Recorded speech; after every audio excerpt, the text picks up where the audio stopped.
Happy Thursday my lovelies. எல்லாரும் எப்படி இருக்கிறீங்க? சுகமாக இருக்கிறீங்களா? சந்தோஷமாக இருக்கிறீங்களா?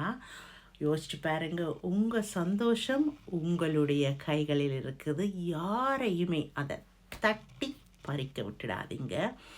யாருக்காகவும் ஒரு நாளும் உங்களுடைய மனசில் இருக்கிற ஹாப்பினஸ்ஸை, மைண்டில் இருக்கிற பீஸ் ஆஃப் மைண்டை யாருக்காகவும் விட்டு கொடுக்காதீங்க. அது எவ்வளோ பெரிய ஆக்களாக இருந்தாலும், எவ்வளோ இம்பார்ட்டண்ட்டான ஆக்களாக இருந்தாலும், உங்களோட லைஃப்பில் ஒரு நாளும் எவருக்குமே உரிமை இல்லை உங்களுடைய சந்தோஷத்தை சீரழிக்கிறதுக்கு. அதை நீங்கள் புரிஞ்சு கொள்ளுங்க. மற்றது உங்களுடைய சந்தோஷத்தை சீரழிக்கிற மாதிரியோ இல்லை உங்களுடைய அன்பை ஏற்றுக்கொள்ளாதவர்களை நீங்கள் தேடி தேடி போகிறத நிப்பாட்டுங்க. உங்களுடைய லைஃப்பில் அவர்களை கட் பண்ணிடுங்க.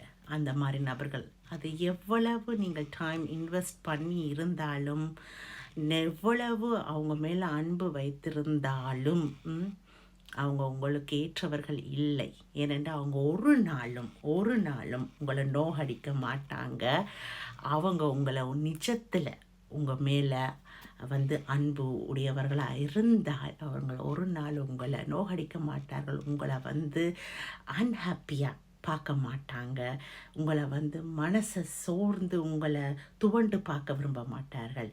உங்கள் மேலே அன்பு வச்சுருக்கிறவங்க, உங்கள் மேலே பாசம் வச்சுருக்கிறவங்க, உங்கள் மேலே அக்கறை காட்டுறவங்க உங்களை எப்போவுமே இன்பமாக பார்க்கத்தான் ஆசைப்படுவாங்க, சந்தோஷமாக பார்க்கத்தான் ஆசைப்படுவாங்க, எப்போவுமே உங்களை பீஸ் ஆஃப் மைண்டோட பார்க்கத்தான் ஆசைப்படுவாங்க. ஸோ தயவு செய்து நான் இவ்வளோ அன்பு காட்டினேன் ஆனாலும் புரியலையே, இவ்வளோ என்னுடைய டைமை இன்வெஸ்ட் பண்ணினேன் ஆனாலும் புரியலையே, எனக்கு வாழ்க்கையே வெறுத்து போச்சு, என் மேலே அன்பு காட்ட யாருமே இல்லை அப்படி என்று சொல்லி உங்களை நீங்களே அனுதாபப்படுற ஒரு நிலைமைக்கு கொண்டு வராதிங்க. உங்கள் மேலே நீங்கள் அந்த டைமுக்கு உங்கள் மேலே நீங்கள் பாசத்தை வைங்க. மற்றவங்க மேலே பாசத்தை வைக்கிறதுக்கு முதல்ல உங்கள் மேலே நீங்கள் பாசத்தை வைங்க. உங்கள் மேலே நீங்கள் அக்கறை காட்டுங்க. அனுதாபப்படாதீங்க, அக்கறை காட்டுங்க. உங்களுடைய ஹாப்பினஸ்ஸை நீங்கள் தான் உங்களுக்குள்ளே தேடுங்க. உங்களுக்குள்ள தேடுறதுன்னு சொல்லிட்டு போய் தொலைஞ்சிடாதீங்க. தேடி கண்டுபிடிங்க. என்னெல்லாம் உங்களுக்கு சந்தோஷத்தை கொடுக்குதோ அதை எல்லாத்தையும் செய்ய பாருங்க. ஆனால் இன்னொரு நபர் உங்களுக்கு இருந்தால் தான் அந்த சந்தோஷம் உங்களுக்கு கிடைக்கும் என்ற அந்த எண்ணத்தை அடியோட விட்டுடுங்க. உங்களுடைய சந்தோஷம் உங்ககிட்ட இருக்குது. தேடுங்க, கண்டுபிடிங்க. தேடுறது பெரிய விஷயம் இல்லை.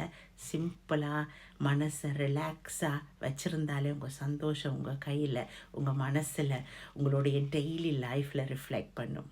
என்ன நான் சொல்கிறது சரிதானே? போய் சந்தோஷமாக வாழ பாருங்க. மற்றவங்க ஏமாற்றிட்டாங்க, மற்றவங்க இப்படி பண்ணிட்டாங்களா அப்படி பண்ணிட்டாங்கன்ட்டு அந்த குறைகளை சொல்லாமல் உங்களை நீங்கள் பாதுகாத்து கொள்ளுங்க. உங்கள் மேலே நீங்கள் அன்பு காட்டுங்க, கருணை காட்டுங்க. Okay, happy Thursday. Take care my lovelies.